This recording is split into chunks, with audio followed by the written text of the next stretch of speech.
जो भी वैष्णवों से मैंने सुना है वही मैं बोलने की कोशिश करूंगा।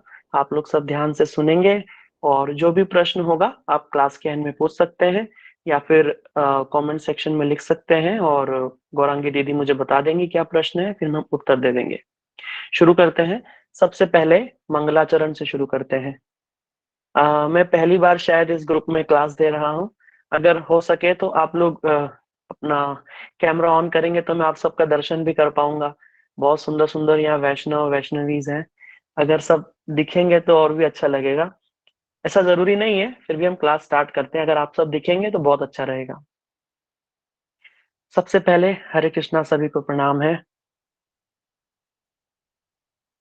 और अब मंगलाचरण करते हुए हम लोग गुरु वैष्णवों को प्रणाम करते हुए हम लोग आगे बढ़ेंगे, क्योंकि भगवान स्वयं कहते हैं प्रथमं तुम गुरु पूज्ये ततश्चैव माम अर्चनम कुर्वन् सिद्धिम अवाप्नोति ही अन्यथा निष्फलम भवेत्। सबसे प्रथम हमको भगवान को, गुरुदेव को, वैष्णवों को प्रणाम करना चाहिए, तभी कोई कार्य शुरू करना चाहिए।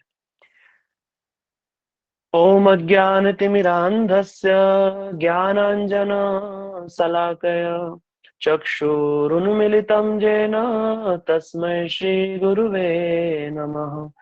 गुरुवे श्रीगौरचन्द्राय राधिकायै तदालये कृष्णाय कृष्णभक्ताय तद्भक्ताय नमो नमः। हे कृष्ण करुणा सिन्धु दीनबन्धु जगत्पते गोपेश गोपिका कान्त राधाकान्त नमोऽस्तुते। तप्त कांचन गौरांगी राधे वृंदावनेश्वरी वृषभानुसुते देवी प्रणमामि हरिप्रिये। भक्त्या विहीनाय अपराधलक्षे चित्तस्य कामादितरङ्गमध्ये कृपामयि त्वां शरणं प्रपन्ना वृन्दे नमस्ते चरणारविन्दम्। श्री कृष्ण चैतन्य प्रभु नित्यानंद श्री अद्वैत गदाधर शिवासादि गौर भक्त वृंद। हरे कृष्ण कृष्ण कृष्ण हरे हरे, हरे राम राम राम हरे हरे। एक बार आप सभी अपने ऑडियोज को ऑन करके एक बार जोर से बोलेंगे मेरे साथ में, ठीक है? हरे कृष्णा कृष्ण हरे हरे कृष्णा कृष्ण कृष्णा कृष्णा कृष्ण कृष्ण हरे हरे हरे हरे हरे हरे राम राम राम राम राम राम हरे हरे हरे और प्रेमानंदे हरि हरि हरि हरि हरि बोल। हरि बोल। जय हो जय हो जय हो, बहुत सुंदर। ठीक है, हम क्लास स्टार्ट करते हैं। आप सब लोग अब म्यूट हो जाइए। आप सबका बहुत बहुत धन्यवाद। आज का हमारा टॉपिक है वैष्णव अपराध। भक्ति जगत में मुझे ऐसा लगता है पर्सनली, और सभी ने समय समय पर इस बात को बताया है, चाहे वो हमारे गोस्वामी वर्ग हो, गुरु वर्ग हो, हमारे परम गुरुदेव हो, प्रभुपाद हो, सभी ने ही हर समय इस बात पर बड़ा जोर दिया है कि वैष्णव अपराध को हम समझें, जाने, क्योंकि जाने अनजाने भी अगर अपराध होता है तो उसका हमें दोष तो लगेगा ही। ठीक है, इसलिए हम अगर वैष्णव अपराध को समझ लेंगे, वैष्णव वैसे बड़े दयालु होते हैं, वो कभी अपराध नहीं लेते हैं, पर फिर भी हमें सावधान ही रहना चाहिए। और जैसा कि हम सभी जानते हैं, चैतन्य महाप्रभु का जो उपदेशामृत है, उसका जो मुख्य श्लोक है, जो कि बड़ा इंपॉर्टेंट है हम भक्तों के लिए, अगर हमें भगवान का भजन करना है तो महाप्रभु क्या कहते हैं? तृणादपि सुनिचैन तरुरपि सहिष्णुना। हमें तृण से भी अधिक दीनहीन होना होगा। और अगर हम तृण से भी अधिक दीनहीन है, यहाँ पर एक बड़ी विशेष बात है, हम सोचते हैं कि तिनके जैसा दीनहीन, तिनके जैसा नहीं, तृण जैसा नहीं, तृण से भी अधिक दीनहीन होना पड़ेगा। तृण से अधिक कैसे बोला गया, क्यों बोला महाप्रभु ने ऐसा? तृण के ऊपर भी जब हम पैर रखते हैं, जब पैर हटाते हैं तो वो फिर से खड़ा हो जाता है। आप सबने देखा होगा ना, गार्डन में जाते हैं, पैर रखते हैं, दब जाती है घास, पैर हटाते हैं फिर से वो ऊपर आ जाती है। महाप्रभु कहते हैं नहीं, हमें ऊपर आना ही नहीं है, हमें तो दासानुदास करके ही रहना है। इसीलिए अगर ये भाव हमारा हमें बना करके रखना है तो हमें वैष्णवों को जानना होगा और उनके प्रति होने वाले अपराधों को समझना भी होगा। तभी जाकर के धीरे धीरे हम त्रिनादपि सुनिचैन, ऐसा नहीं हो सकता कि हम ऊपर से त्रिनादपि सुनिचैन बन पाए, नहीं। अगर हम ठीक ठीक रूप में भजन साधन करेंगे तो हृदय में अपने आप ही ऐसा भाव प्रकाशित होगा जब वो शुद्ध रूप का त्रिनादपि सुनिचैन होगा। शुरू में हमें बुद्धि के द्वारा ही ये सब चीजों को पालन करना होता है। वैष्णव अपराध जानने से पहले हम थोड़ा सा समझ लेते हैं कि वैष्णव कहते किन्हे हैं। वैष्णव को चैतन्य महाप्रभु कहते हैं चैतन्य चैतामृत में, वैष्णव चिन्हित नारे देवेर शक्ति। वैष्णव के हृदय के भाव को समझने की ताकत देवताओं में भी नहीं है, देवताओं में भी नहीं है। तो हम समझ पाएंगे, ये तो कठिन बात होती है ना। लेकिन फिर भी जो देवताओं के भी गुरु हैं नारद जी, और उन्हीं की परंपरा में आगे बढ़ते हुए हमारे गुरु वर्ग समय समय पर हमें कुछ बात बता गए हैं। उन्हीं शिक्षाओं को अगर हम जीवन में उतारेंगे तो वैष्णवों के कुछ लक्षणों को इंगित करते हुए हम उनको समझ सकते हैं, समझ करके उनको यथा योग्य सम्मान हम दे सकते हैं, जिससे कि भक्ति राज्य में हम आगे बढ़ सकते हैं। ठीक है। सबसे पहले वैष्णव किसे कहते हैं, और स्कंद पुराण और पद्म पुराण के अंदर बताया गया है, गृहीत विष्णु दीक्षा को विष्णु पूजा परो नरः वैष्णवो अभिहित अभिज्ञ इतरो अस्माद वैष्णव। इसका अर्थ ये है, ये एक श्लोक है बड़ा सुंदर। इसका श्लोक ये है कि जिसकी भी विष्णु मंत्र में दीक्षा हुई हो वो सब ही वैष्णव है। ठीक है। शुद्ध वैष्णव परंपरा में जिनकी भी विष्णु मंत्र में दीक्षा हुई है वो सब ही वैष्णव है। इसलिए कभी कभी हम सोचते हैं कि केवल हम जो गौड़ीय संप्रदाय में जो इस्कॉन के प्रभु जी हैं या गौड़ीय मठ के प्रभु जी हैं वो ही वैष्णव हैं, ऐसा नहीं है। बहुत सारे संप्रदाय हैं जो कि प्रमाणित हैं, श्री ब्रह्म रुद्र है ना सनक, ये 4 संप्रदाय हैं। और कलयुग के अंदर ये चतवारी संप्रदाय कलोशिति पावना, ये कलयुग के अंदर श्री ब्रह्म रुद्राद्य, ये श्री ब्रह्म रुद्र और कुमार संप्रदाय, इन 4 संप्रदाय में जितने भी भक्त हैं जिन्होंने दीक्षा ग्रहण करी है वो सब ही वैष्णव हैं। इसीलिए हमको सबको ही वैष्णव मानना है। आगे चल करके वैष्णव का तारतम्य होता है ना। कोई कनिष्ठ होते हैं, कोई मध्यम अधिकार में होते हैं, कोई उत्तम अधिकार में होते हैं, बाकी है तो सब वैष्णव ही। इसलिए हमें सबको ही सम्मान देना है, पर यथा योग्य देना है।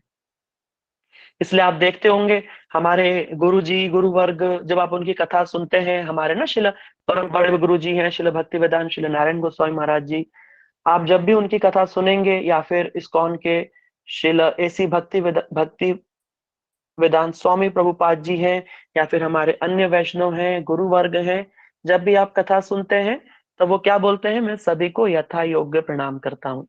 यथा योग्य प्रणाम का बड़ा विशेष महत्व है। यहाँ तक कि यथा योग्य क्यों बोला,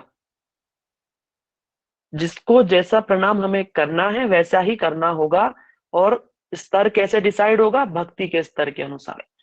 ठीक है। इसको हम आगे समझेंगे। और अगर आप सब गौड़ीय कीर्तन करते हैं, और मुझे तो ऐसी आशा है कि आप सब करते ही होंगे, और नहीं करते हैं तो जरूर करना चाहिए, क्योंकि गौड़ीय कीर्तन में ये समस्त गूढ़ विचार बड़े सूक्ष्म रूप में छुपा करके हमारे जो भक्ति विनोद ठाकुर जी हैं, नरोत्तम दास ठाकुर जी हैं, है ना, प्रेमानंद ठाकुर जी, इन्होंने जो कीर्तन लिखे हैं इनमें ये सारे तत्व सिद्धांत कीर्तन में छुपा करके रख दिए हैं। जैसा हमने कहा अभी कि यथा योग्य सम्मान करना चाहिए। यथा योग्य कैसे, हम लोग कीर्तन गाते हैं ना, सकल सम्मान करिते शकति देहनाथ यथायथ, तबे तो गाइबो हरि नाम सुखे अपराध हबे हत, गुरुदेव कृपा बिंदु दिया करुवे दासे तृणपेक्षायतिहीना। ये गुरुदेव का बड़ा सुंदर कीर्तन है। इसमें कह रहे हैं, गुरुदेव आप हम पर कृपा कीजिए कि हम तृण से भी अधिक दीनहीन हो, और सकल सम्मान करित शक्ति, आप शक्ति दीजिए कि सबका हम यथा योग्य सम्मान कर पाए। देखो ये कीर्तन में रखा है और गुरुदेव से हम ये प्रार्थना कर रहे हैं। इससे ये तो सिद्ध हो रहा है कि यथा योग्य सम्मान की कितनी महिमा है, बहुत महिमा है। और आगे चलते हैं, हम समझते हैं कनिष्ठ वैष्णव किन्हें कहते हैं। कनिष्ठ वैष्णव उनको कहते हैं जो अर्चयामेव हरे, है ना, श्रद्धाए थे, जो भगवान की पूजा तो बड़ी श्रद्धा पूर्वक करते हैं, लेकिन उनके भक्तों में इतनी कोई खास श्रद्धा नहीं होती है, उनको कनिष्ठ वैष्णव कहा गया है। मध्यम वैष्णव किनको कहा गया है? ईश्वरे तद दिनेशु बालिशेषु दुदस्तु च प्रेम मैत्री कृपा उपेक्षा यह करोति स मध्यम। ईश्वर, तद अधिनेशु, बालिशेषु और द्विशस्तु, इसमें 4 जनों का वर्णन है ना। ईश्वर माने भगवान, तद अधिनेशु भगवान के भक्त, बालिशेषु माने जो अज्ञ हैं, और द्विशस्तु यानी जो द्वेषी हैं। इन चारों से किस प्रकार का हमारा संबंध होना चाहिए या व्यवहार होना चाहिए, उसमें बताते हैं प्रेम, ईश्वर के प्रति प्रेम होना चाहिए, और वैष्णवों के प्रति मैत्री होना चाहिए, और जो छोटे हैं हमसे उनके प्रति कृपा होनी चाहिए, और जो बहुत समझाने पर भी जो भक्ति के विरोधी है, द्वेषी है, उनकी उपेक्षा जो करते हैं, और जो इसमें बड़े दक्ष हैं, निपुण हैं, उनको कहा जाता है वो मध्यम अधिकार के वैष्णव है। वो मध्यम अधिकार के वैष्णव हैं जो बड़े ही सुंदर रूप में इन चरों को मैनेज कर लेते हैं, ठीक है। इनको मध्यम अधिकार के वैष्णव कहा जाता है। और अंत में जो उत्तम भागवत होते हैं, उनके ये सारे लक्षण जो हम आपको बता रहे हैं, ये भागवत के अंतर्गत बताए गए हैं, और हमारे गुरुवर्ग इन्हीं श्लोकों के द्वारा, इन्हीं पैटर्न के द्वारा ही हमें समझाते हैं, तो हम भी उसी का इस्तेमाल कर रहे हैं, क्योंकि हम जो गुरु वैष्णवों से सुनते हैं उसी को ही आपके सामने कथा के रूप में परिवेशन करते हैं। जिससे क्या होता है कि जो भी मैसेज है अगर एज इट इज फॉरवर्ड करते हैं तो उन्हीं गुरु वर्गों की कृपा आप तक पहुंच जाती है, और हम जैसे टेप रिकॉर्डर बजता है ना, सीडी डाल देने से बस वैसे ही बज रहे हैं, और हमारा कोई रोल नहीं है, सिर्फ इतना रोल है, सुनना है और सुनाना है, श्रवण और कीर्तन, बस इतना ही। अंत में बताते हैं उत्तम जो महाभागवत होते हैं उनका क्या लक्षण है। उनका लक्षण बताते हुए श्रीमद् भागवत महापुराण कहती है, सर्वभूतेषु यः पश्यत् भगवत भावमात्मना भूतानि आत्मन्येष भागवतोत्तम। बताया सर्वभूतेषु यः पश्येत, माने समस्त भूतों में जो केवल भगवान को ही एक भावना उनकी होती है कि सब भगवान की कृपा से हो रहा है, सब भगवान ही करने वाले, वो उनके लिए ना तो कोई द्वेषी है, कुछ भी नहीं है, सब समान हो जाता है। एक स्तर पे जब जो महाभागवत जो संत होते हैं, वो जिस दृष्टि से देखते हैं उस दृष्टि से एक प्लेटफॉर्म हो जाता है। वो क्या देखते हैं? विद्या विनय संपन्न ब्राह्मणी गवि हस्तिनी, उनको सबके अंदर उन भगवान का ही दर्शन होता है। सुंदर मुस्कुराते हुए भगवान श्री कृष्ण राधा जी के कंधे पर सिर रख करके और कृष्ण बांसुरी बजाते हुए, उनको हर जगह यही दर्शन नजर आता है। ये एक बहुत ऊंची अवस्था है, ये महाभागवत वैष्णवों का लक्षण है, ये हमारी पहुंच से बहुत ऊपर है। इसलिए हमने ये इसलिए सुना दिया, इसलिए बता दिया कि कभी कभी वैष्णवों को समझ लेने में, जैसे अरे इनको इतना भी नहीं मालूम, कभी कभी इतने महाभागवत संत होते हैं कि उनको पता ही नहीं रहता है कि कहाँ क्या है कहाँ क्या नहीं है, नियम से भी ऊपर हो जाते हैं। इसलिए अगर उनको नियम के अंतर्गत मान करके अगर हमारे मन में या हम उनकी कोई निंदा कर देते हैं या फिर कुछ ऐसे वचन बोल देते हैं, तो हमारा अनजाने में अपराध हो जाता है। अनजाना क्यों बोला? क्योंकि हम उनको जानते ही नहीं है, जानते ही नहीं है। वैष्णवों को समझना हमारे बस की बात नहीं है ही नहीं। जब देवताओं की नहीं है तो हमारे बस की कैसे हो सकती? इसीलिए जिनको वो जनाएंगे वो ही उनको जान पाएंगे। सो जानत जय देह जनाई, जैसे भगवान भी जिसको जनाते हैं वही जान पाता है, वैसे ही वैष्णव भी जिसको जनाते हैं वो ही जान पाता है, वरना वो अपने आप को हर समय छुपा करके ही राधा कृष्ण की सेवा करते हैं। इसलिए क्या बोला? ब्रजे राधा कृष्ण सेवा मानसी करिया, वो मन से ही ऐसी सेवा करते रहते हैं, हमें लगता है तो बैठे रहते, माला ही नहीं करते, ऐसा नहीं है। इसीलिए वैष्णव अपराध कब कैसे कब कहाँ हो जाए हमें कुछ भी आइडिया नहीं है, हम नहीं जान सकते। इसलिए इनसे बचने के लिए हमें क्या करना चाहिए? इन अपराधों को समझ लेना चाहिए कि ये वैष्णव अपराध क्या होता है और वैष्णव अपराध से होता भी क्या है। भागवत के अंदर कई उदाहरण हैं, बड़ी बड़ी स्थिति से जो भक्त या फिर जो साधक है वो च्युत हो जाते हैं, गिर जाते हैं अपनी स्थिति से वैष्णव अपराध के कारण। इसलिए अभी हमारी भक्ति की जो लता है वो धीरे धीरे, है ना, प्रफुल्लित हो रही है, फूट करके, जिसे बीज गुरुदेव क्या करते हैं, गुरुदेव बीज रूप में हमें वो वासना, वो लोभ, भगवान श्री राधा कृष्ण की सेवा, प्रेममयी सेवा का वो लोभ के रूप में, वो जो बीज है ना, वो लोभ है, वो हमारे हृदय में दे देते हैं। दीक्षा के समय हम लोग दीक्षा लेते हैं ना, एक कान से सुनते हैं।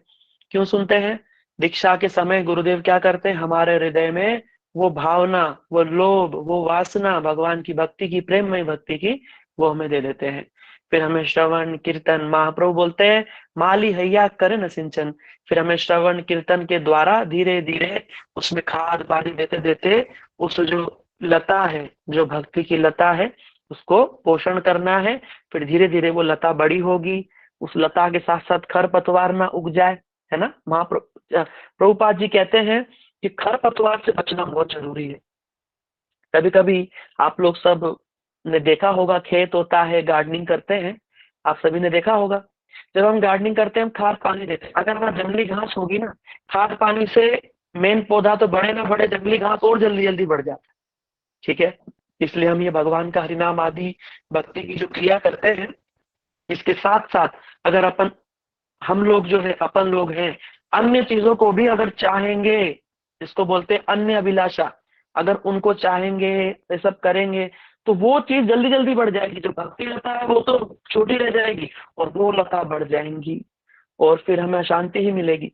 इसलिए प्रभुपाद ने अपने जो उपदेश अमृत है उसमें बार बार सावधान किया है कि खरपतवार से बच करके, वैष्णव अपराध को जान करके, अनर्थ, है ना, पाप, कूट, बीज, अनर्थ, इन सब चीजों को हमें समझना है। और आगामी क्लास में हम कोशिश करेंगे कि ये सारी चीजें आपको हम समझा दें एक एक करके। और मुझे ऐसा लगता है कि क्योंकि इतनी दूर तक क्लासेस आ गई हैं, तो आप लोग जो भक्ति की जो स्टेज है, है ना, श्रद्धा, साधु संग, ये सब आप जानते होंगे। अगर आप में से कोई बताएंगे कि ये 9 के 9 क्या है, तो बड़ी प्रसन्नता होगी। कोई है जो बताएंगे 9 लिम्स ऑफ भक्ति, सोपान भक्ति के? कोई बता सकते हैं अनम्यूट करके? अगर आप बताएंगे तो बड़ा अच्छा हरे लगेगा। हाँ जी दीदी बताइए। श्रद्धा। हरे कृष्ण प्रभु जी। बताइए दीदी।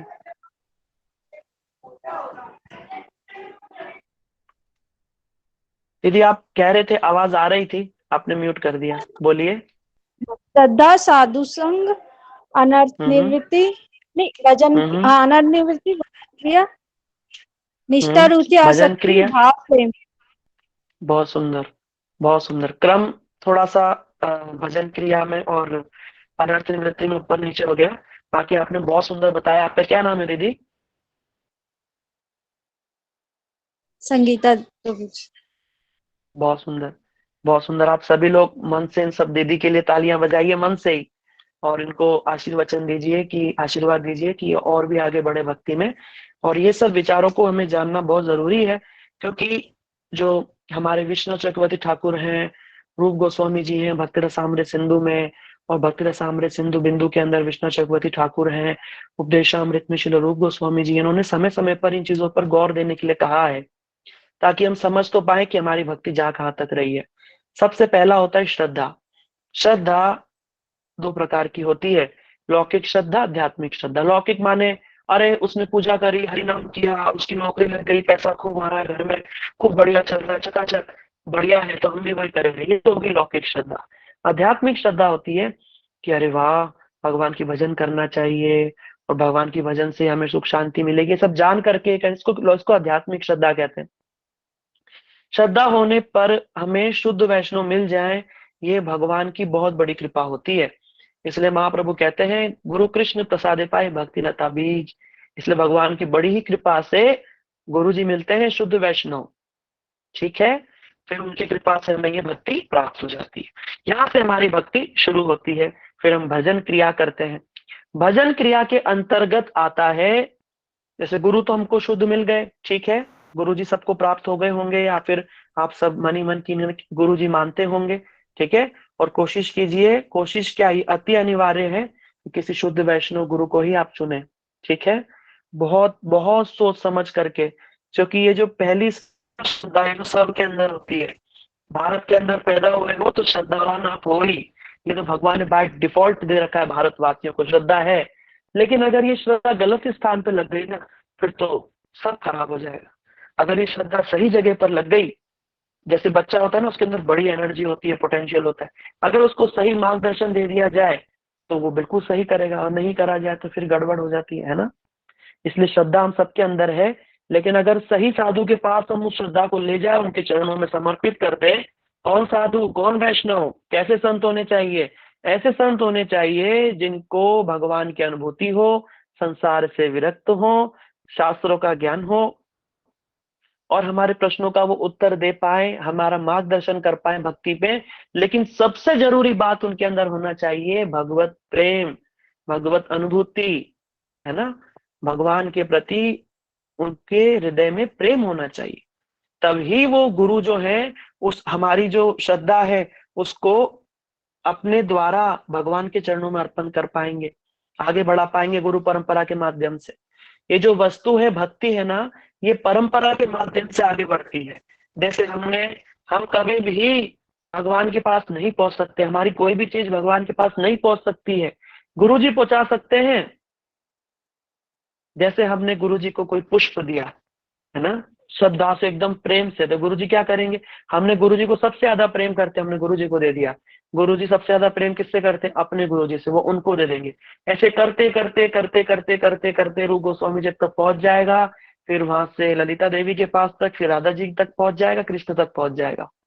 इसीलिए बड़ी सावधानी से, इसलिए बोलते हैं ना, श्री गुरु चरण पद्मा केवल भक्ति सद्मा वंदो मुई सावधान मते, बंधु मुई सावधान मते। सावधानी पूर्वक हमको गुरु जी की बात को मानना है, समझना है, ठीक है।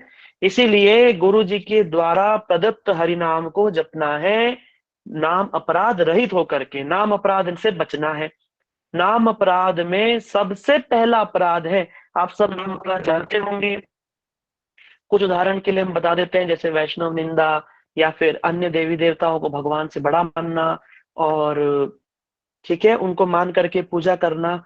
ऐसे करके टोटल 10 नाम अपराध है, 10 नाम अपराध। और इनाम अपराध को हमको समझना चाहिए, जैसे और रस लेते हुए भगवान का नाम करना, ये भी अपराध है। जैसे कानों से कुछ सुन रहे हैं, खा रहे हैं, पी रहे हैं, उस समय नाम नहीं, मतलब इन सब नाम अपराधों से बचते हुए हमको भगवान का नाम करना चाहिए। लेकिन इसमें जो सबसे जरूरी और पहला है वो क्या है? गुरु की अवज्ञा भी एक नाम अपराध है। नाम अपराध मतलब नाम प्रभु है, नाम भगवान का जो नाम है ना, उसकी एक प्रॉपर आइडेंटिटी है, ठीक है। वो सब देखते हैं नाम प्रभु कौन क्या कर रहा है, कैसे कर रहा है। हम जब नाम लेते हैं ना, हरे कृष्ण कृष्ण कृष्ण हरे हरे, हरे राम राम राम राम हरे हरे, नाम प्रभु सब देखते रहते हैं, हम क्या खा रहे हैं, क्या देख रहे हैं, ठीक है, उसी के अनुसार वो चीजों को चलाते हैं। लेकिन इसमें जो सबसे खतरनाक जो नाम अपराध है वो है वैष्णव अपराध, माने साधुओं की निंदा, साधुओं की। अब वैष्णव अपराध कैसे होता है? इसमें नाम अपराध के अंदर तो एक ही बताया कि साधुओं की निंदा या फिर साधुओं के चरणों में अपराध, लेकिन इसको हम इलेबोरेट करके, क्योंकि आज का हमारा टॉपिक है वैष्णव अपराध, इसलिए हम ये जो नाम अपराध का पहला जो है वैष्णव अपराध या फिर साधु निंदा, सताम निंदा, ये जो पहला है इसी को ही आज हम इलेबोरेट करेंगे, क्योंकि ये बहुत ही बड़ा माना गया है, इसलिए नाम अपराध की लिस्ट में भी इसको सबसे पहले रखा गया है। और जो ये नाम अपराध है ना, ये हमारे पद्म पुराण, स्कंद पुराण के अंतर्गत है। इसलिए पुराणों की बात है, शास्त्रों की बात है, ध्यान से सुनेंगे, हमारे जीवन में बहुत हमें काम आएगी, हमारे लिए उपयोगी है। इसलिए बताया कि जो वैष्णव अपराध है वो 6 प्रकार का बताया। आप ध्यान से सुन लीजिए, क्योंकि हम कभी कभी ऐसा कर भी देते हैं और हमें पता नहीं रहता है। बताया ये स्कंद पुराण के अंतर्गत है। हंति निंदंती व द्वेष्टि वैष्णवा नाम अभिनिंदति क्रुद्यति याति यो हर्षते दर्शने पतनानि षट, कि 6 प्रकार के नाम अपराध हैं।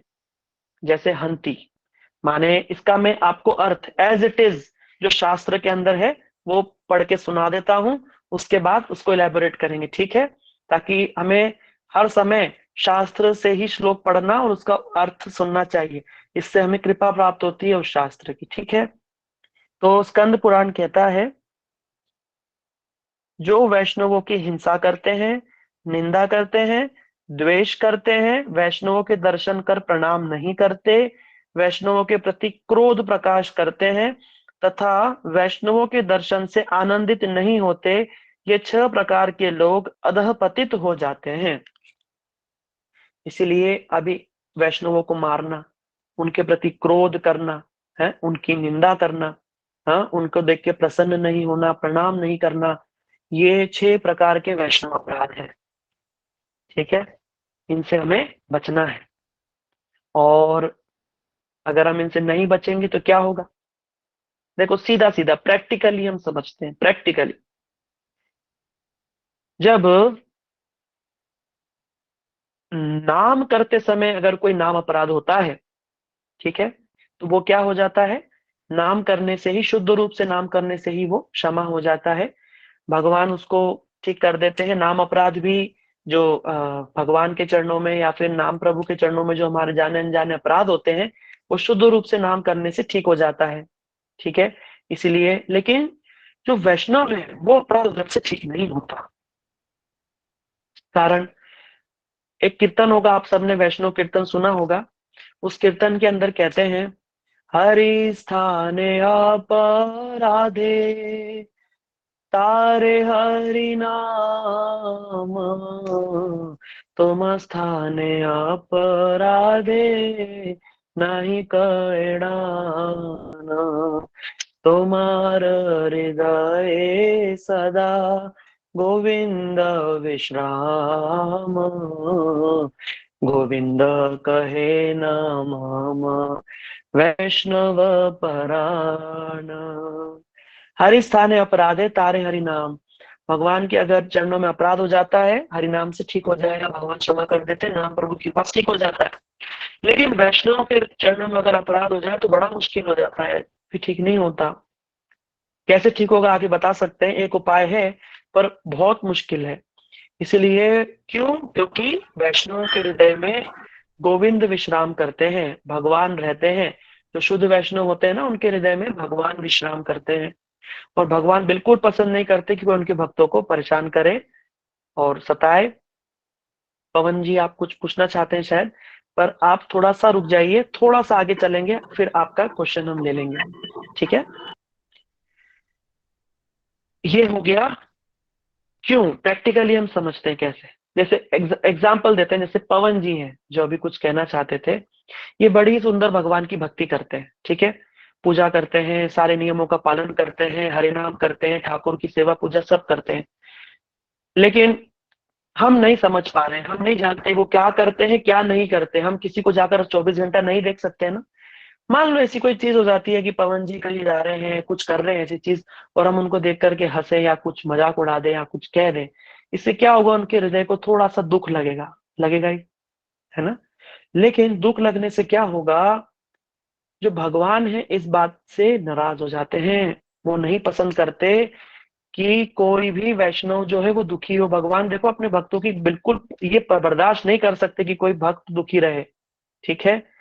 सीधा सीधा अगर वो सब नियमों का ठीक ठीक पालन कर रहे हैं तो हमको वहीं पर ही अपराध हो जाएगा, ठीक है?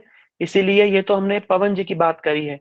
कभी कभी क्या हो जाता है, अहंकार के अंदर कभी कभी हमको थोड़ा सा नॉलेज हो जाता है, या हम कुछ भक्ति की क्रिया कर लेते हैं, तो हमें ऐसा लगता है, सबके साथ ऐसा हो जाता है, हमारे साथ भी हो जाता है, हमें ऐसा लगने लग जाता है कि हमसे बड़ा तो कोई भी नहीं है दुनिया में। कभी कभी ये अहंकार आने से हमें ये अपराध हो जाते हैं हमसे, और ये बड़ों बड़ों के साथ में हो गए हैं, आगे भागवत के उदाहरण हम समझेंगे, ठीक है? इसलिए अपराधों से आगे बढ़ना है, और मनती द्वेषी और वैष्णवों को प्रणाम भी नहीं करना, इसका मतलब प्रणाम नहीं कर रहे, इसका मतलब हमारे मन में कुछ खटपट है ना? उनको देख के प्रसन्न नहीं होना माने उनके प्रति हमारा कुछ भाव गड़बड़ है, इसलिए हम उनको देख के प्रसन्न भी नहीं हो रहे। तो कारण क्या है? कारण जानिए। कभी कभी ऐसा भी हो जाता है कि किसी वैष्णव से हमारा झगड़ा हो जाता है या कुछ हो जाता है, तो उस केस में हमें क्या करना चाहिए, ये सब आपके प्रश्न होंगे। हम धीरे धीरे प्रश्नों को लेंगे, पर भागवत के कुछ उदाहरण हम आपको दे देते हैं कि वैष्णव अपराध से भागवत में कहाँ कहाँ कैसे कैसा वर्णन है। जैसे भागवत के प्रथम कैंटो माने जो भागवत का जो प्रथम अध्याय है, उसी के ही अंदर बताया गया है कि परीक्षित महाराज ने कैसे शमिक ऋषि के गले में सर्प डाल दिया था। आप सब जानते हैं परीक्षित महाराज जी जो है राजा हैं, कलयुग को वही रोक सकते थे। और परीक्षित जो है ये किसके हैं, ये अर्जुन के परपौत्र हैं, माने अर्जुन के बेटा है अभिमन्यु, अभिमन्यु के बेटा है परीक्षित। तो परीक्षित गर्भ में ही भगवान के दर्शन किए हुए हैं और बड़े महान भक्त हैं भगवान के। लेकिन कालवश या जैसे भी भगवान की लीला है उसके अनुरूप वो जंगल में शिकार करने जाते हैं। कैसे उन्हें प्यास लगती है, कैसे शमीक ऋषि वहां समाधि में बैठे थे, उनको जोर जोर से पुकारते हैं, प्यासो हम प्यास में प्यासा हूँ, पानी दो पानी दो पानी दो, लेकिन वो उनकी समाधि नहीं टूटती है। और वो एक तक्षक जो एक सर्प था महाराज, उसको उठा करके गले में डाल देते हैं, डाल करके आ जाते हैं घर। आके उनको बड़ा पछतावा होता है, अरे मैंने क्या कर दिया। ठीक है, फिर वो जो शमीक ऋषि हैं, उनका जो बेटा था श्रृंग ऋषि, वो उनको पता चलता है कि मेरे पिता समाधि थे, उनके गले में सर्प डाल के चला गया राजा। वो श्राप दे देते हैं कि अगले 7 दिनों में ही आपकी तक्षक सर्प के दंशन से मृत्यु हो जाएगी। तो यहाँ पर तो खैर बहुत बड़ा विचार है। भागवत के अंदर तो ये भी बताया गया है कि अभी आपका कोई प्रश्न है, फिर मैं आगे हूँ। आप प्रश्न है, अब यहाँ हरे थोड़ा हरे कृष्ण प्रभु जी। बताइए। प्रभु जी आपकी वॉइस ना बीच बीच में ब्रेक होती है। आई थिंक आपका जो हेडफोन है कुछ हिल जा रहा है या कुछ होता है, हरे अच्छा, ये कृष्णा स्लो प्रभु आने जी, लगती है। आपकी वॉइस सच में थोड़ी ब्रेक हो रही है और वीडियो भी थोड़ी आपकी हिल रही है। आप एक काम कीजिए, आप वीडियो अच्छा, ऑफ कर दीजिए तो शायद से नेट ठीक आ जाएगा। वाईफाई कनेक्ट कर देता हूँ। अब ठीक है, अब ठीक आएगा शायद, जी प्रभु क्योंकि जी, बिल्कुल। यस प्रभु ठीक है। अरे एक्चुअली मैं वाईफाई ऑन करना भूल गया, मोबाइल इंटरनेट चल रहा था, क्षमा कर दीजिए। मेरे को पता ही नहीं था। ठीक है, अगर किसी का कोई प्रश्न है तो पूछ सकते हैं। इसका मतलब कुछ भी सुनाई नहीं दिया क्या गौरांगी दीदी? नहीं प्रभु जी, काफी सुनाई दिया। वो हल्का हल्का बीच में बस जा रहा था तो वो समझ में आ रहा था, वो स्लो हो जाता था पर समझ आ रहा था। अच्छा अच्छा, अगर यहाँ तक किसी का कोई प्रश्न है तो आप पूछ सकते हैं, क्योंकि आगे जाएंगे तो हम भूल जाएंगे हमारे क्या प्रश्न थे। आप पूछ सकते हैं तो मैं उत्तर दे दूंगा, कोशिश करूंगा देने की। फिर आगे अगर नहीं है तो फिर हम आगे बढ़ते हैं, बताइए।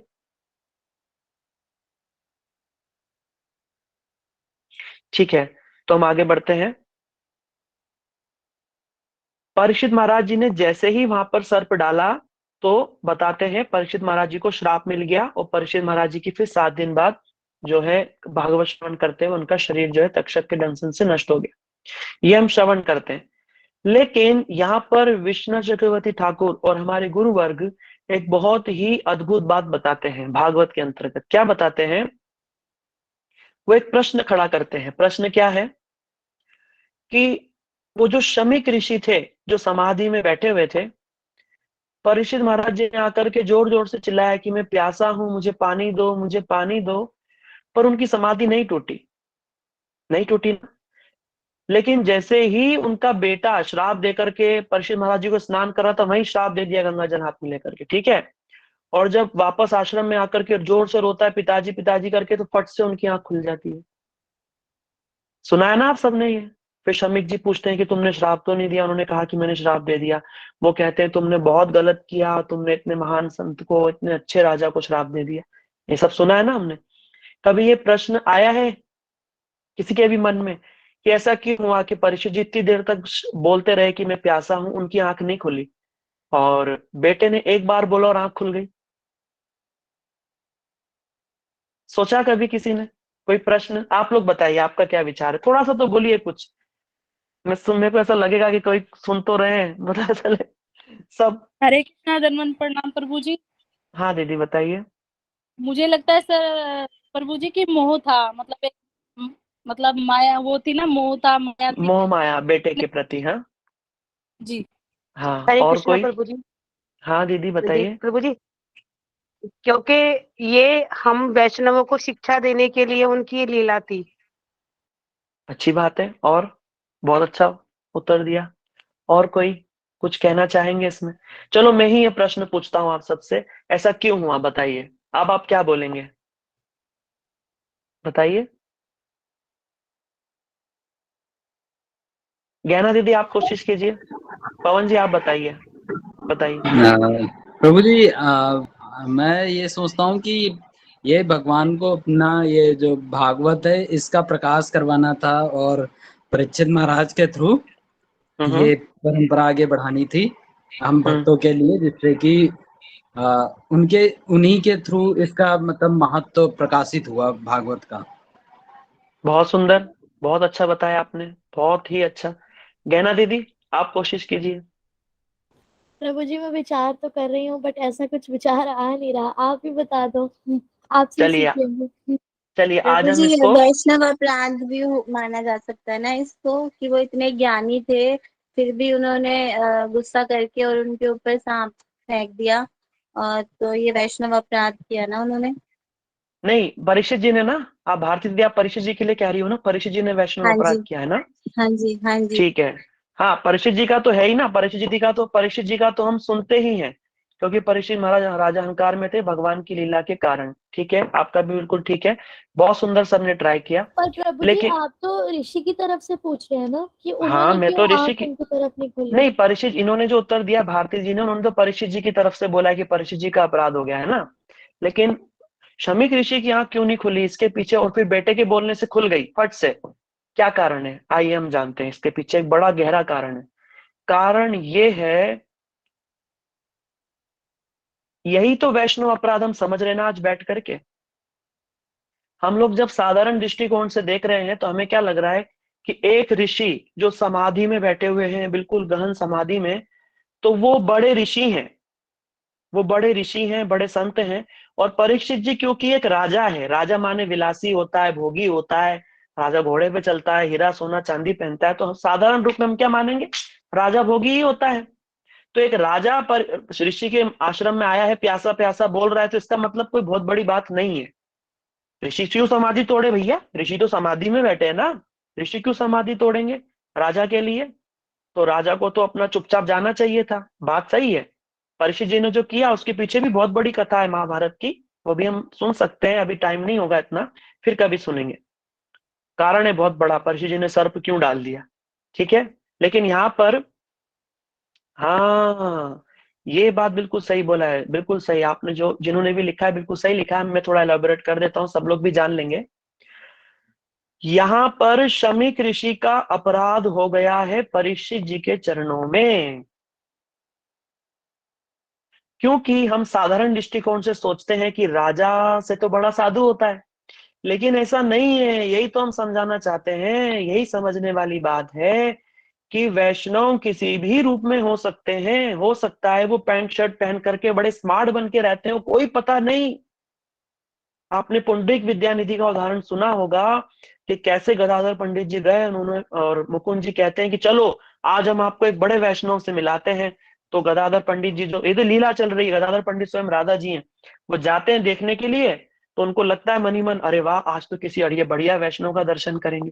जाकर के देखते हैं तो पुंडरीक विद्यानिधि जी बढ़िया गद्दादार तकिया है, गद्दा मखमली, और बढ़िया रेशमी वस्त्र, सिर पर मखमली टोपी, मुंह में पान, हाथ में पिगदान लेकर के, और बड़े आराम से ऐसे लेटे हुए थे। इसको देख करके गदाधर पंडित मुकुंद से कहते हैं, आप तो कह रहे थे आप किसी वैष्णव से मिलवाने लाए हैं, ये कैसे वैष्णव है, वैष्णव तो ऐसे नहीं होते, वैष्णव तो बड़े दीनहीन और बड़े ऐसे रहते हैं, है ना, ये कैसे वैष्णव है। तब मुकुंद जी समझ गए कि ये थोड़ा जान नहीं पा रहे हैं या कुछ लीला है। मुकुंद जी एक भागवत का श्लोक बोलते हैं जिसमें भगवान की रूप की महिमा है, या फिर जिसमें कुछ लोग, कुछ वैष्णव बोलते हैं जिसमें भगवान की करुणा है। अहो बकीयम स्तन कालकूटम झिंगासन, बोला ओह बकी, वो देखो वो भगवान की करुणा कैसी है, वो जहर पिलाने वाली पूतना को भी जिन्होंने धात्रोचित गति प्रदान कर दी।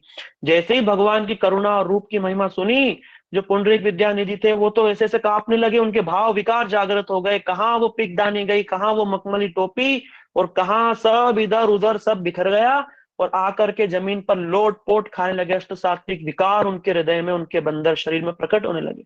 इसको देख कर गदाधर पंडित जो है हाथ जोड़कर क्षमा मांगे, बोले प्रभु मेरे से अनजाने में बहुत बड़ी भूल हुई आपको पहचानने में, प्रभु हमें क्षमा कर दीजिए। ऐसे करके उनके चरणों में वो लेट गए। और पुंडरीक विद्यानिधि कौन है कृष्ण लीला में? ये है वृषभानु बाबा, और गदाधर पंडित राधा रानी है।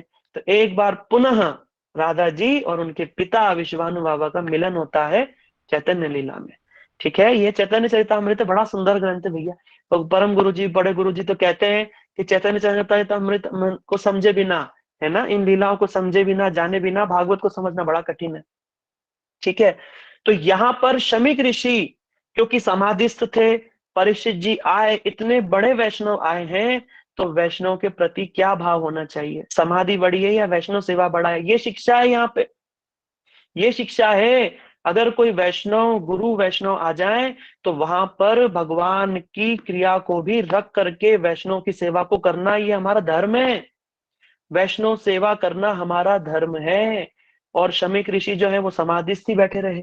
और परीक्षित जी ये कौन है? साधारण नहीं, ये जानने वाली बात है। परीक्षित जी कौन है? जो शमीक ऋषि जिनका ध्यान लगा रहे हैं, वो प्रभु डायरेक्ट उनकी रक्षा कर चुके हैं, उनको बचा चुके हैं, उनका नाम परीक्षित रख चुके हैं, और परीक्षित जी उनका दर्शन भी कर चुके हैं गर्भ के अंतर्गत। ठीक है, और भविष्य में उन्हीं के ही द्वारा ये भागवत का प्रकाश होने वाला है। परीक्षित जी इतने तेजस्वी, और स्वयं पांडवों के वंश में, पांडव कौन? इतने ऊंचे स्तर के भगवान के भक्त है पांडव, उनके वंश में भगवान ये परीक्षित जी जो है जन्म लिए हैं, साधारण नहीं है। ठीक है, इसीलिए जो शमीक ऋषि हैं, उन्होंने क्योंकि उनको एक क्या मांगा था? प्यास पानी, इतनी सी तो सेवा थी। लेकिन समाधिस्थ होने के कारण अनजाने में शमीक जी का इनके चरणों में अपराध हुआ। लेकिन कैसे हुआ, कब हुआ अपराध? जब उनको श्राप दे दिया।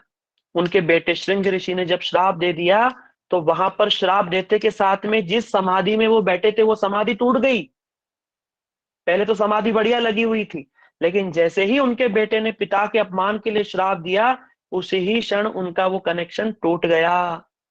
ये शिक्षा है यहाँ पर, जो ये उदाहरण दिया गया फर्स्ट कैंटो में, कि क्यों परीक्षित जी का मतलब ये वैष्णव अपराध के अंदर ये परीक्षित, और हम लोग शमीक ऋषि का सुनते हैं साधारण दृष्टिकोण में, हम क्या सोचते हैं? परीक्षित जी ने तो सांप डाल दिया, ऋषि का चरणों में अपराध हो गया और परीक्षित जी को श्राप मिल गया और परीक्षित जी शरीर छोड़ करके जाना पड़ा। नहीं, हमारे गुरुवर्ग कहते हैं, विश्वनाथ चक्रवर्ती ठाकुर विशेष रूप से यहाँ पर कहते हैं, और प्रश्न भी उठाया उन्होंने कि भैया परीक्षित जी के पुकारने से तो आंख नहीं खुली, और बेटे ने एक बार आकर के रो करके बोला पिताजी, और फट से आंख खोल दिया। कारण क्या है? कारण ये है परीक्षित जी के चरणों में अपराध हो चुका है, और इसी कारण से वो जो समाधि उनकी थी वो टूट गई। ये होता है वैष्णव अपराध। वैष्णव अपराध दोनों ही तरफ है, यहाँ पर एक तरफ नहीं है, दोनों ही तरफ है। और यहाँ पर जीव गोस्वामी और हमारे गोस्वामी वर्ग एक बड़ी सुंदर, कई सारी टीका है ना हमारे गुरु वर्गों की, वो बताते हुए कहते हैं कि परीक्षित जी के अंदर इतना सामर्थ्य था कि वो इस श्राप को निरस्त कर सकते थे, रिजेक्ट कर सकते थे, वो श्राप उन पे काम नहीं कर सकता था। लेकिन परीक्षित जी की वैष्णवता देखिए, उन्होंने हाथ जोड़ करके, जैसे ही वो गौर नाम का जो जिसके हाथों उन्होंने मैसेज भिजवाया कि जाकर के शमीक ऋषि को जब पता चला कि मेरे बेटे ने श्राप दे दिया, वो बड़े दुखी हुए। उन्होंने कहा बेटा थोड़ा सोच समझ कर श्राप देना चाहिए। शमीक ऋषि जानते थे कि परीक्षित जी साधारण नहीं है। उन्होंने बेटा सोच समझ के कोई क्रिया किया कीजिए, तुमने किसको श्राप दिया है तुम नहीं जानते, तुमने कली को न्योता दे चुके हो। परीक्षित जी ही ऐसे राजा थे जो कली को हर समय के लिए रोक सकते थे, लेकिन आपने क्या किया? उन परीक्षित जी को ही मृत्युदंड दे दिया, क्योंकि आप ब्राह्मण हो और वो आपकी बात को टालेंगे नहीं। परीक्षित जी के अंदर इतना सामर्थ्य है कि वो आपके श्राप को निरस्त कर सकते हैं, पर वो करेंगे नहीं। इसलिए आप एक काम कीजिए, तुरंत किसी को भेजिए और मैसेज पहुंचवाइए कि परीक्षित जी ऐसा ऐसा श्राप आपको मिल चुका है, व्यवस्था कर लीजिए। यहाँ पर यह भी प्रश्न उठाया गया कि शमित जी स्वयं क्यों नहीं चले गए? गिलानी के कारण, आत्मगिलानी उनके हृदय में आ गई कि परीक्षित जी के चरणों में मेरा इतना बड़ा अपराध हो गया, अब उनको संसार से इस लीला समाप्त करनी पड़ेगी मेरे कारण। इस गिलानी के कारण वो परीक्षित जी के सामने नहीं गए। किसी के द्वारा मैसेज भिजवाया, गौर नाम का बालक था, उसने जाकर के परीक्षित जी को जब ये बात सुनाई, परीक्षित जी ने सहर्ष स्वीकार किया, हाथ जोड़ करके प्रभु की इच्छा को जान करके उस ही क्षण अपने बेटे को, जन्मेजय को, समस्त राज्य कारभार संभला करके और कहाँ चले गए? भगवान के चरणों का आश्रय लिया, माने गंगा जी का आश्रय लिया। कहाँ चले गए? शुकताल चले गए, गंगा जी का आश्रय ले लिया। गंगा जी, इसलिए परीक्षित जी कहाँ चले गए? गंगा जी के तट पर चले गए। गंगा जी के तट पर ही क्यों गए, ये प्रश्न है ना? इसीलिए गए क्योंकि गंगा जी भगवान का चरण जल है। चरणों से निकली गंगा प्यारी, जिसने सारी दुनिया तारी, मैं उन चरणों में शीश नवाऊं। जब भगवान ने बलि अवतार लिया था, जब 3 पग भूमि नापी तो ब्रह्मांड के परत में छेद हुआ, जिससे ये बिरजा का जल अंदर आया, जिसको ब्रह्मा जी ने कमंडल में रखा। भगीरथ जी की प्रार्थना से होते हुए ये गंगा जल धरती पर आया। इसीलिए ये भगवान का चरण जल है। इसलिए भगवान के चरण जल और भगवान के चरण में कोई भेद नहीं है। इसीलिए परीक्षित जी ने भगवान के चरणों का आश्रय लिया, क्योंकि भगवान के चरणों में क्या है?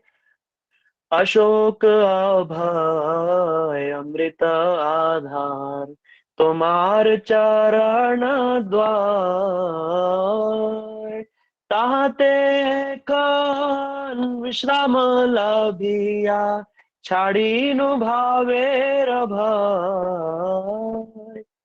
ये बहुत सुंदर कीर्तन है, आत्मनिवेदन तुया पदे करी। इसलिए मैं प्रार्थना करता हूँ सबसे, आप गौड़ीय कीर्तन सुनिए, सीखिए, इसमें बड़ा सुंदर रहस्य है, बहुत रहस्य है। कभी ऐसा होगा तो हम सब, आप लोग सब कभी वृंदावन आ जाएं, सब लोग आ जाइए एक साथ में कभी वृंदावन, और वृंदावन में दर्शन करेंगे और सब कीर्तन आपको सुनाएंगे। कार्तिक में भी आ सकते हैं परिक्रमा में, जैसा आपको सुविधा हो, पर एक समय जरूर। हाँ गौरांगी दीदी, आप ऐसा कुछ अरेंजमेंट सबसे मिल करके ऐसा कीजिए कि हमारे जो ऑनलाइन जो कथा सुनते हैं सब लोग, ये सब एक समय हम सब मिलजुल करके एक साथ मिल करके हम लोग सब भगवान की लीलाओं को सुने, कीर्तन करें, धाम में जाएं, है ना? कर सकते हैं आप सब, इस पे सोचना, आप बाद में इसमें हम विचार करेंगे। तो यहाँ पर ये जो परीक्षित और जो ये शमीक ऋषि का जो संवाद है, इसको इस तरीके से हमें समझना चाहिए, ठीक है? ये इस तरीके से हमें समझना है, ना कि इस तरीके से समझना है कि परीक्षित जी, अच्छा परीक्षित जी का क्या हुआ बताओ? श्राप से कुछ हुआ क्या? क्या हुआ उनको श्राप से? कुछ भी नहीं। नुकसान तो जगत का हो गया। क्या नुकसान हो गया? कि परीक्षित जैसे महापुरुष वैष्णव चले गए। इसलिए जब राय रामानंद संवाद में महाप्रभु जो है राय रामानंद जी से पूछते हैं, दुखेर मध्य कौन दुख गुरुतर, तब राय रामानंद जी क्या कहते हैं? दुखों के अंदर सबसे बड़ा दुख क्या है? तो राय रामानंद जी कहते हैं कि भगवान के ऐसे प्रेमी वैष्णव संत हैं, वैष्णव हैं, जब वो इस जगत से चले जाते हैं तो उससे बड़ा नुकसान जगत में कोई नहीं है। लेकिन जब वो जाते भी हैं ऐसे वैष्णव, तो जगत कल्याण के लिए बहुत कुछ कर जाते हैं। इसलिए परीक्षित जी भी क्या कर गए? उनको कोई जरूरत नहीं थी ये सब करने की, लेकिन उन्होंने भागवत का प्रकाश करवा दिया सारे जगत में। परीक्षित जी कैसे संत रहे होंगे, कैसे महान वैष्णव रहे होंगे, जो सुखदेव गोस्वामी गाय का दूध निकालते हैं, 10-15 मिनट गाय का दूध निकालने में लगते हैं, उतनी देर भी एक स्थान पे नहीं रुकते। वो सुखदेव गोस्वामी 7-7 दिन बैठ करके उनको दिन रात कथा सुनाते, सुनाते नहीं, दिखाते हैं। हम लोग क्या सुनते हैं कि परीक्षित जी ने सुना और सुखदेव जी ने सुनाया? नहीं। आप दशम स्कंद में जाइए, कहीं जगह पर डायरेक्ट सुखदेव गोस्वामी बोल रहे हैं, परीक्षित जी ये देखो, आप देखो ये चरण चिन्ह किस गोपी के हैं, अनयाराधित नूनम भगवान हरीश्वर।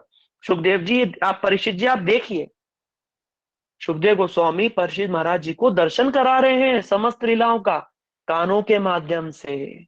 इसलिए ये कानों पर भरोसा कीजिए, ये कथा श्रवण नहीं भगवान का दर्शन है।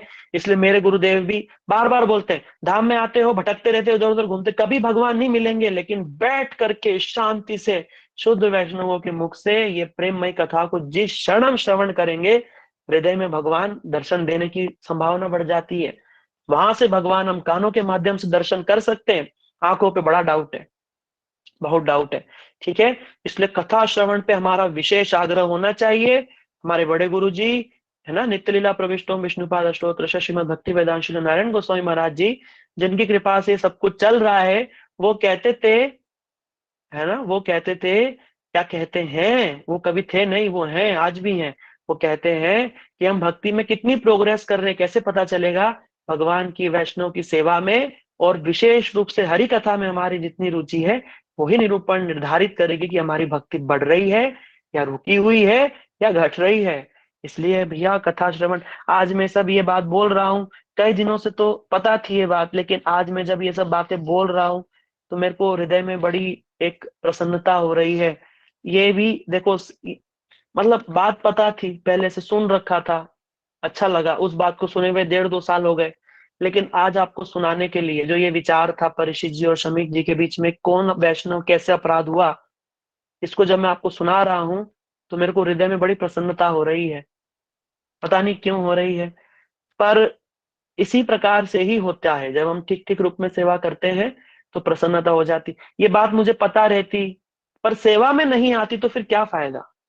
सेवा में ही आने पर, चाहे हमारी किसी भी प्रकार की सेवा हो या गुण हो हमारे अंदर, जब वो सेवा में लग जाता है, जैसे बहुत सी माता जी हैं, वो बहुत अच्छी रसोई बनाती होंगी, जिस दिन देखना अच्छे भाव से शुद्ध रूप में कुछ बढ़िया बना करके और भगवान को, गुरु को मनी मन देते हैं, या कोई वैष्णव हमारे घर आते हैं उनको देते हैं, हृदय में अपने आप प्रसन्नता आने लगती है, अपने आप, बाहर से नहीं, ऑटोमेटिक। सब वैष्णव प्रसाद पा रहे हैं, भोग लग रहा है, या फिर गुरु वैष्णव पा रहे हैं, हम लोग रसोई में ही हैं, अभी तक खाया नहीं, कुछ भूखे हैं, पर फिर भी हृदय को आनंद आने लगता है। कई कई माता जी, हम गुरु जी के साथ में कभी कभी प्रोग्राम में गया हूं, मैं गुरु जी के साथ में, सौभाग्य है, कभी गए थे गुरु जी के साथ में, तो कभी कभी जो माता जी रसोई बनाते रोने लग जाती जोर जोर से, उनका इतना हृदय में आनंद आने लग जाता है कि वो रोने ही उनकी आंखों से आंसू आने लग जाते हैं। ऐसा हो जाता है, माने ऐसा होता है। आप लोग करिएगा, कभी कभी कीर्तन बड़े भाव से कीजिए, ऐसा ऐसा आंखों में आंसू आने लगेंगे। कभी कथा सुनिए, हर चीज को सेवा मान करके कीजिए। जिस समय हम लोग सेवा को ठीक ठीक भावना से करेंगे तो कुछ ना कुछ अनुभव होगा। आप लोग सब जुड़े हुए हो, कथा सुन रहे हो इतने दिनों से, ऐसा हो ही नहीं सकता कि आपका कोई अनुभव ना हो। आप सबका कोई ना कोई अनुभव है, तभी आप ये सब सुन रहे हैं, वरना कहाँ कोई सुनता है भैया। जगत के अंदर बहुत मुश्किल है, दुनिया भर की चुगली लोग सुन लेते हैं, लेकिन भगवान की कथा नहीं सुनते, नहीं सुनते। इसलिए तुलसीदास जी ने तो बार बार बोला है कि पावत जय संगत सोई, अति हरि कृपा जा पर होई, पावत जय संगत सोई। ये संग साधु संग, ये हरि साधु संग में हरि कथा, जिन पर अति हरि कृपा, छोटी मोटी नहीं, अति हरि कृपा जा पर हुई। अब वैष्णव अपराध की बात है, तो हमें क्या सोचना, अगर कोई वैष्णव हमें कुछ गलत दिखता भी है तो हमें क्या लेना देना। बड़े गुरुजी कहते थे, हमारे गुरुजी कहते, तुम्हें क्या लेना देना, वो मेरा मैटर है ना, वो मेरा शिष्य है ना, वो मैं देखूंगा तुम कौन हो। हम किसी को जब ही उसको गाइड कर सकते हैं, या हम उसको जब ही कुछ बता सकते हैं जब हमारा ऐसा अधिकार हो। हाँ, अगर हम सामर्थ्यवान हैं, हमें लगता है कि नहीं हम इसका उद्धार कर सकते हैं, तब हम उसको टोक सकते हैं, कर सकते हैं, लेकिन हम उस पर शासन नहीं कर सकते। शासन कौन कर सकता है? जो उद्धार कर सकता है, कल्याण कर सकता है, वही शासन कर सकता है। इसीलिए बड़ा सोच समझ करके, और अगर कहीं कोई गलत दिखे भी तो क्या सोचना है हमें? हमें ये सोचना है, भैया ये हमारी परीक्षा है, इस परीक्षा में हमें बचना है। हमारी जो, अगर हमारी वैष्णव के प्रति हम निंदा नहीं करते, इसका मतलब हमारी भक्ति बढ़ रही है, तो हमारी परीक्षा ली जा रही है कि बस कैसे भी करके निंदा होए और हम गिरे। हमें नहीं गिरना है, हमें अपने आप को संभालना है। कुछ भी हो जाए, वैष्णव को नहीं निंदा करना है, मुख से नहीं ना तो उनकी चुगली करनी है, और ना ही सुननी भी नहीं है, सुनना भी नहीं है। सुनेंगे ना तो फिर करने भी लगेंगे, इसलिए मत सुनिए। सुनने को बहुत कुछ है, भगवान की कथाएं हैं, नाम है, कीर्तन है, बहुत कुछ सुनिए, कुछ भी कर लीजिए, पर ये मत करना, साधु निंदा मत करना। साधु निंदा सुनने बोलने से अच्छा है कोई गाना सुन लो, पर ये नहीं करना। बेस्ट तो क्या है, बेस्ट है भगवान की कथा कीर्तन सुनिए। पर ये निंदा स्तुति में ये जो अति स्तुति किसी की और निंदा, ये सब बेकार है, गलत चीज है। इनसे हमको सावधान रहना है। इसकी अपेक्षा कुछ और कर लीजिए, डांस कर लीजिए, नाच लीजिए, कोई अपनी हॉबी कर लीजिए, पर ये सब नहीं करना है। वैसे तो निंदा किसी की भी नहीं करनी चाहिए। गुरुजी कहते थे, बड़े गुरुजी भी बार बार देखो उनके कोटेशंस आते हैं, वो कहते हैं कि निंदा ना हमें किसी की भी नहीं करनी चाहिए, किसी की भी नहीं करनी चाहिए। साधु की निंदा तो बहुत बड़ी बात है, क्योंकि निंदा करने से क्या रहता है ना कि जिसके बारे में हम बोलते हैं उसका तो कुछ भी नहीं होता, हमारा हृदय ही ऐसा हो जाता है।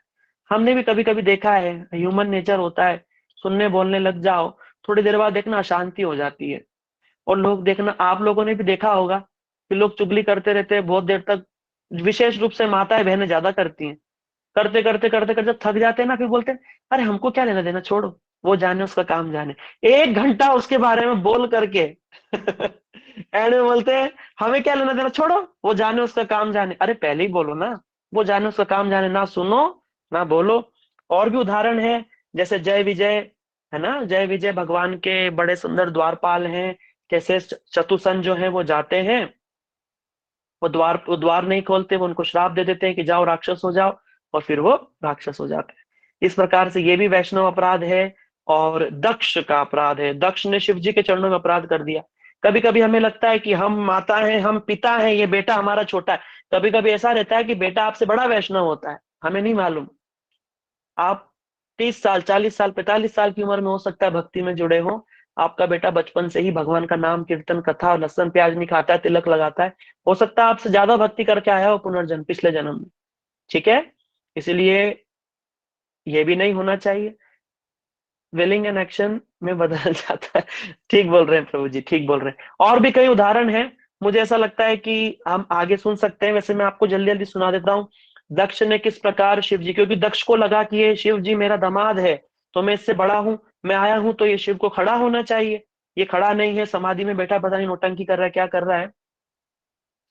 हाँ हाँ, सही कह रहे हैं आप भी, बिल्कुल ठीक कह रहे हैं प्रभु जी। आप सबके विचार बड़े उत्तम हैं। अभी बस 5 मिनट में हम लोग सब 10 मिनट के लिए डिस्कशन करेंगे इन सब चीजों का, ठीक है। आप लोग सब भी बोलिएगा। तो दक्ष का शिव जी के चरणों में अपराध हुआ, दक्ष का सिर कट गया। हम सब जानते हैं वीरभद्र ने उसका सिर काट दिया। रघुगण महाराज ने जड़ भरत जी के चरणों में किया, तो उनको लगा कि ये कोई पागल आदमी है। जड़ भरत कैसे घूम रहे थे, एकदम कपड़े, सर तन पे कोई कपड़ा नहीं, कुछ नहीं, और एकदम मस्त मोला होकर के डोल रहे थे वन के अंदर है। तुलसी भरोसे राम के पैर पसारे सोई, कोई चिंता नहीं, सब भगवान भरोसे चल रहा है। लेकिन रघुगण ने उनको अपनी पालकी में लगा दिया, उनको एक साधारण सा इंसान समझ लिया।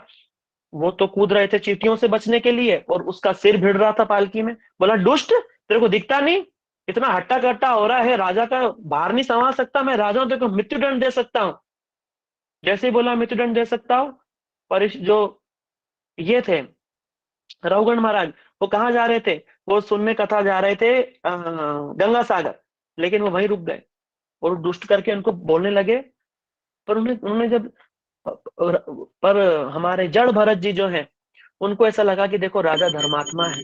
उन्होंने अपराध नहीं लिया, अपराध नहीं लिया, उनको लगा राजा धर्मात्मा है, ये जा रहा ही नहीं जानता। इसलिए उन्होंने पहली बार अपने मुख से बोला, कौन राजा कौन प्रजा, कौन किसको दंड दे सकता है, ये सब जन्म मरण सब भगवान के हाथ में। ये बात सुन करके रघुगण की तो आंखें खुल गई।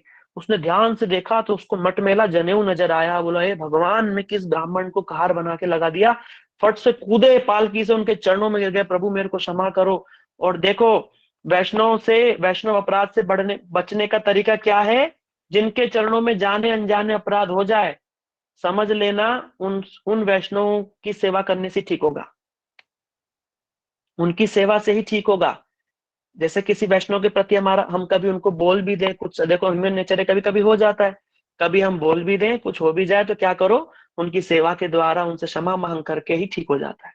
ठीक है, यहाँ पर देखो जड़ भरत जी के चरणों में हुआ, उसी क्षण उतर करके रघुगण महाराज क्षमा मांगते, और यहाँ पर उनपे प्रसन्न होकर के जो हमारे जड़ भरत है, वो उनको इतनी सुंदर शिक्षा दे देते हैं, रघुगण ना तत्सा न जान याची, इतना सुंदर न छंदसा निर्ना निर्वापणा बिना महत्पाद रजोभिषेक। इतनी बड़ी बात है, इसको सुनना समझना हमारे लिए बहुत कठिन है, और अगर जो समझ जाए तो इससे आसान कुछ भी नहीं है। ठीक है, और भी कई उदाहरण है शास्त्रों के अंदर। दशम स्कंद में शौबरी ऋषि का गरुड़ जी के चरणों में हो जाता है। गरुड़ जी मछली, गरुड़ का आहार तो मछली ही है, वो खाते हैं। शौबरी ऋषि श्राप दे देते, उनकी खुद की समाधि टूट जाती और जाके वो शादी करते हैं 50-50। इस प्रकार से बहुत सारे उदाहरण हैं, बहुत कुछ है जानने के लिए। लेकिन सब बातों की एक बात है, निंदा से बच जाएंगे किसी की भी तो हम वैष्णव अपराध से बहुत हद तक बच जाएंगे।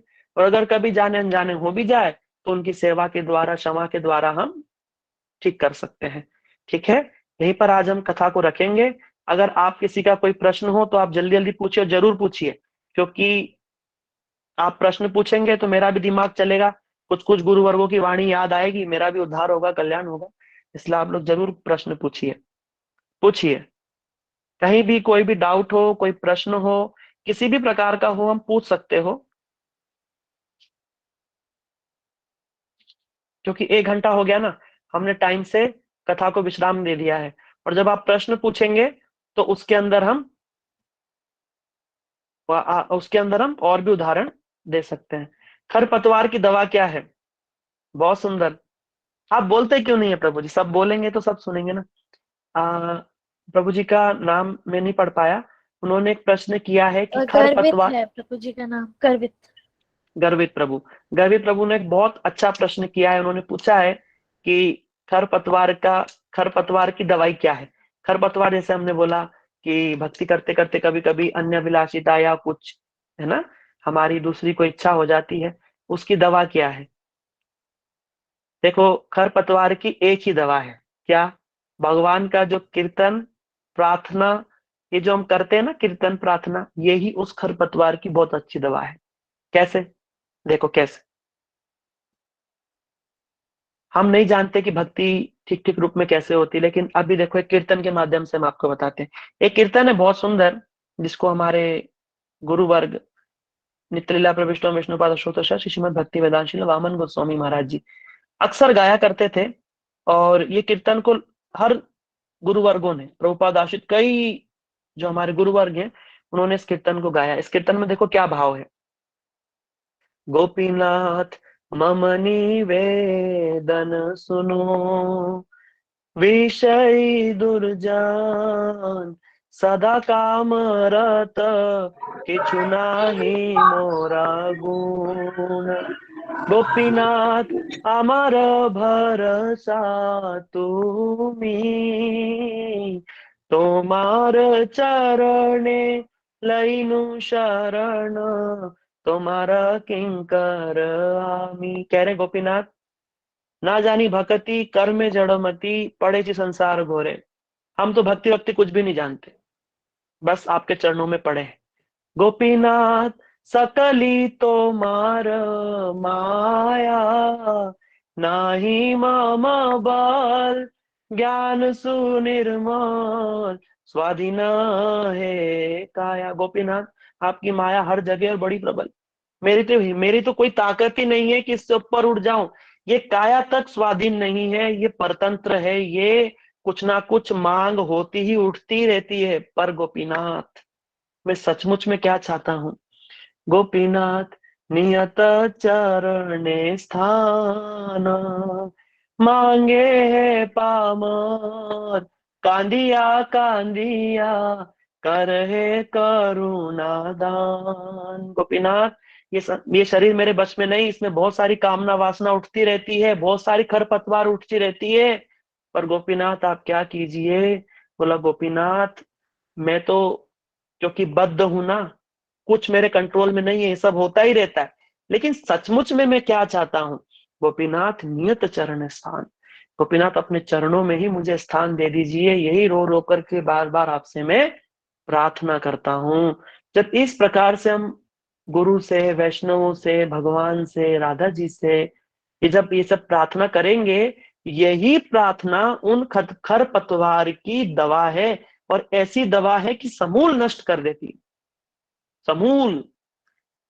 ये गुरुवर्गों की, भगवान की कृपा से ही ये अन्य जो वासना है ये जाती है और शुद्ध वासना चली आती है। शुद्ध वासना क्या है? भगवान और गुरु वैष्णव के चरणों में शुद्ध जो भक्ति जो प्रेम है ये शुद्ध वासना है, और ये जो अन्य वासना है ये चली जाती है। इसलिए हरि कथा को सुनिए, कीर्तन को कीजिए, यही खरपतवार की बड़ी सुंदर बेस्ट दवाई। ठीक है, और किसी का कोई प्रश्न है तो पूछ सकते हैं। हरे कृष्णा प्रभु जी, राजेश प्रभु जी का एक प्रश्न आया है। हाँ हरे हाँ कृष्णा प्रभु जी, वैष्णवों एंड डिवोटीज के लिए प्रभु जी निंदा अपराध है और दूसरों हाँ के प्रति अगर निंदा हो तो वह पाप है, क्या मैं सही बोल रहा हूँ? कृपया बताएं। हाँ, बिल्कुल ठीक कह रहे हैं। कलयुग के अंदर एक आपने बोला है तो एक बहुत अच्छी बात मुझे याद आ गई है। प्रभु जी का बहुत बहुत धन्यवाद, क्योंकि उन्होंने इस प्रकार का प्रश्न किया जिससे मुझे एक बात याद आई है। वो बात ऐसी है कि कलयुग के अंदर जो मन से जो पाप होते हैं ना, उसका विचार नहीं है। जैसे मान लो आपके मन में आ रहा है कि इसके कान के नीचे मारू खींच के झापड़, पर मारा नहीं तो पाप नहीं होगा साधारण जगत में। ठीक है, मन का पाप नहीं है। हाँ, अगर क्रिया में पाप है तो पाप हो जाएगा जगत के अंदर। जैसे मान लो कि आपका कोई पड़ोसी है, ऐसा भक्त वक्त नहीं है, ऐसा ही है, कुछ तो भी बोल रहा है कर रहा है, आपके मन में आ रहा है कि ऐसा इसको बहुत दिन हो गए, इसको जाके पिटाई कर दूं, तो आपके मन में तो आ रहा है पिटाई कर दूं, पर इसका पाप नहीं लगेगा। हाँ, अगर अगर जाकर आप पिटाई कर दोगे तो पाप लगेगा। तो ये साधारण जगत की बात हो गई। मन का अपराध वहां पर नहीं लगता है। जो क्रिया में आ जाएगा, चाहे वचन हो चाहे तन, है ना, तन और वचन से, अगर तन और क्रिया से आ गया तब तो पाप लग जाएगा वहां पर, लेकिन मन का नहीं लगता है। लेकिन वैष्णव के इसमें क्या रहता है, मन में आने पर भी लग जाता है। इसलिए बड़ा सावधान। और यहाँ पर अपराध लगता है, वहां पाप लगता है जगत में, और यहाँ लगता है अपराध। अपराध बड़ी चीज होती है। इसलिए भगवान कृष्ण भी गीता में कहते हैं, अपि चेत सुदुराचारो भजन्ते माम अनन्य भाग। भगवान कृष्ण कहते हैं अगर बड़ा दुराचारी भी है, पापी भी है, तो अगर मेरा अनन्य भक्ति करता है ना, मैं सब ठीक कर दूंगा। ठीक है, लेकिन अपराधी को भगवान नहीं करते। इसलिए हमें वैष्णव अपराध से बचना है। वहां वैष्णव अपराध की हम टीका पढ़ेंगे अगर आप, तो पता चलेगा कि वहां वैष्णव अपराध के लिए भगवान नहीं करते हैं। ठीक है, हाँ, अगर जगत में हमसे कुछ अनजाने में या फिर जैसे भी पाप हो जाए तो भगवान ठीक कर देते हैं। ठीक है, लेकिन वैष्णव के यहाँ जो अपराध हो जाता है ना, ये ठीक नहीं होता है। इसलिए मन से भी मत कीजिए और कैसे भी मत कीजिए। वैष्णव को बड़ा पूजनीय मानिए, और अगर छोटे बच्चे हैं तो उनको बड़े प्रेम से उनको प्यार कीजिए, सम्मान दीजिए। अगर हमारे सेम एज ग्रुप के वैष्णव हैं, उनके साथ में मैत्री कीजिए, परस्पर सम्मान दीजिए एक दूसरे को। अगर कोई बड़े वैष्णव हैं, बहुत दिनों से भजन साधन कर रहे हैं, माला कर रहे हैं, नियमों का पालन करते हैं, उन्हें प्रणाम कीजिए, उनको आदर सत्कार कीजिए। ठीक है, इस प्रकार से हमको सब सोच समझ करके विचारों को भक्ति में धीरे धीरे आगे बढ़ना है। और इन सब विचारों को अगर हम ठीक ठीक रूप में करते करते आगे बढ़ेंगे, अवश्यमेव अगर अपराध से बच करके हम लोग आगे बढ़ेंगे तो जरूर ही हमको भगवान की भक्ति की बड़ी सुंदर, भगवान के राधा कृष्ण धाम तक की प्राप्ति हो जाएगी। यहाँ तक कि गुरु वर्ग तो कहते हैं, बहुत बड़ी बात है, लेकिन हमारे बड़े गुरु जी कहा करते थे राधा दास्यम प्राप्त हो जाएगा सबको।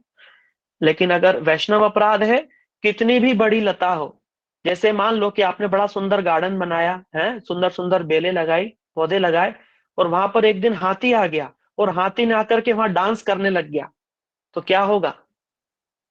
सब कुचुम्बर निकल जाएगा, चूरा चूरा हो जाएगा, चटनी बन जाएगी आपके गार्डन की। ठीक इस प्रकार अगर उसके अंदर कुत्ता घुस जाए, बिल्ली घुस जाए, तो इतनी बड़ी चीज नहीं है, ठीक हो सकता है गार्डन। ठीक है, लेकिन अगर हाथी घुस जाए तो कचरा हो जाएगा, चूरा हो जाएगा, चटनी बन जाएगा। इसलिए वैष्णव अपराध है हाथीर मतो, ये हाथी के जैसा होता है वैष्णव अपराध। इसलिए सावधान होकर के वैष्णव अपराध से बच करके भक्ति करनी है हमें, बस इतना सा करना है।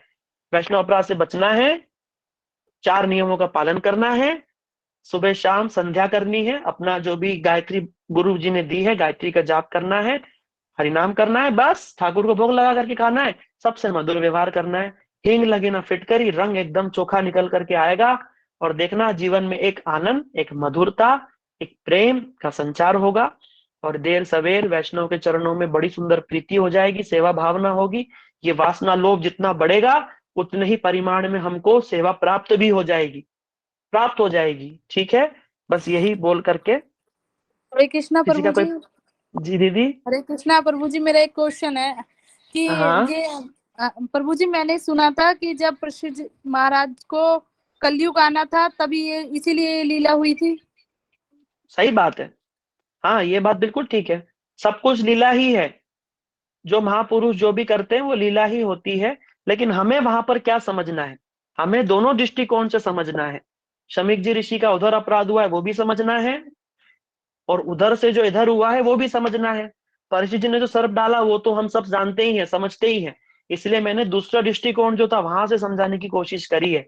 मैंने एक बार बड़ौत में अपने गुरु जी से वो सब सुना था, नोट किया था, और मुझे बड़ा अच्छा लगा था कि भैया हमने तो कभी इस दृष्टिकोण से सोचा ही नहीं। इसीलिए जब हम हरि कथा सुनते हैं तो हम हर समय नई नई बात सुनने को मिलती है, नई नई बात, नित्य नवीन रस इसके अंदर निकल करके आ जाता है। इसलिए हरि कथा हर जगह है। आप सोचते हैं कि क्योंकि हम अभी साधक हैं इसलिए हमें हरि कथा सुननी है, नहीं। हम साधक हैं इसलिए नहीं, सिद्ध के लिए भी है। हरि नाम भी और हरि कथा भी सिद्ध के लिए भी है। जो जो नित्य गोलोक में जो रास होता है ना, वो इस हरे कृष्ण महामंत्र से, और जो महाप्रभु का रास होता है वो इस हरे कृष्ण महामंत्र से ही रास होता है। वहां भी ये चलता है, कीर्तन चलता है, सब चलता है। या देखो ना, अगर ऐसा नहीं होता तो गोपियां ये बात क्यों कहती? गोपियां तो भगवान की नित्य परिकर है ना। गोपियां क्या कहती हैं? तव कथामृतम ताप्त जीवनम कविभिरीडितम् कल्मषापहम् श्रवणमङ्गलम् श्रीमदाततम् भुवि गृह्णन्ति ते भूरिदा जना। गोपियां विशेष रूप से राधा रानी कह रही हैं कि आपकी कथा अमृत की तरह है, और जो ये बगल में पोथी दबा करके जो आपके संत आते हैं ना, ये भूरिदा जना जो है, इनकी बड़ी कृपा है। ये आपकी कथा सुना सुना करके समस्त जगत के जो हृदय तापित है ना, काम क्रोध, उसको शांति, तप्त जीवनम श्रवण मंगलम, श्रवण से ही मंगल हो जाता है। श्रीमदाततम, श्री माने सब प्रकार का सुख ऐश्वर्य जीवन में आने लगता है। इसलिए कथाओं को मत छोड़िए, कथा सुनते रहेंगे तो ये सब बात ऑटोमेटिकली आती रहेंगी, भजन अच्छे से होता रहेगा, सब बढ़िया से चलता रहेगा। इसीलिए आप सबसे यही आशा है। मुझे लगता है समय हो चला है, अब हमें यहीं पर ही विराम देना चाहिए।